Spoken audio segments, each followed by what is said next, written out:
Why do planes flying from Europe to America mainly concentrate on the North Atlantic?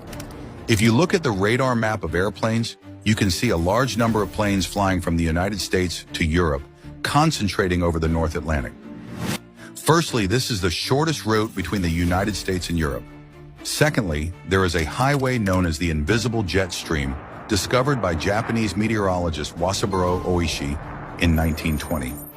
Oishi noticed that at an altitude of over 9,000 meters, the eastward winds could reach speeds of up to 250 kilometers per hour.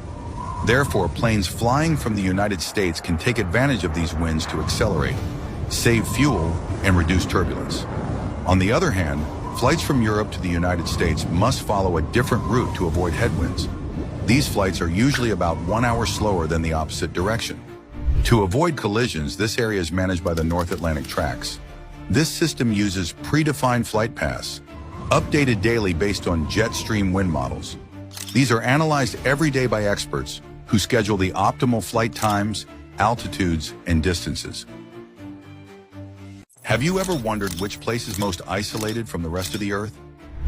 First, let's talk about Bouvet Island, a Norwegian territory with no human inhabitants. If you were on this island, the closest people to you would be around 2,300 kilometers away on Tristan da Cunha Island, which has about 250 residents. It's also approximately 2,500 kilometers from South Africa. But this is just the most isolated island. The most remote and secluded spot on Earth is Point Nemo. Point Nemo is located in the Pacific Ocean and was discovered by researcher Hervoya Lukatella. This is not an island or land, but a coordinate point in the ocean. The nearest land or islands are about 2,800 kilometers away from Point Nemo. If you were stranded here, the closest people to you would be astronauts aboard the International Space Station, about 500 kilometers above the Earth's surface. This place is also where NASA and other space agencies often deorbit spacecraft and defunct satellites, due to its distance from humans and low risk of impacting the population. Why do 90% of the people in China live in the eastern region, while the vast western region is home to only 5% of the population? The West is home to 70 million people, which might seem like a lot until you look to the east, where 1.3 billion people reside, 4 times the population of the United States.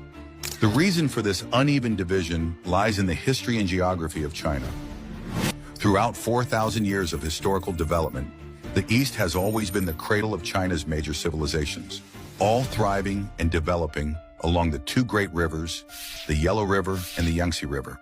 The mild climate and abundant rainfall make it ideal for living and production.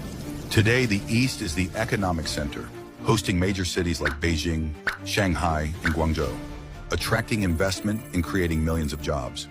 On the other hand, Western China is a place of harsh climates. The terrain is rugged, dominated by mountains, plateaus, and deserts. The Himalayas block rainfall from the south, causing temperatures there to reach 40 to 50 degrees Celsius at times. During winter, cold air from Siberia can bring temperatures down to minus 20 or 30 degrees Celsius. The challenging terrain and extreme climate, combined with weak infrastructure, make Western China sparsely populated.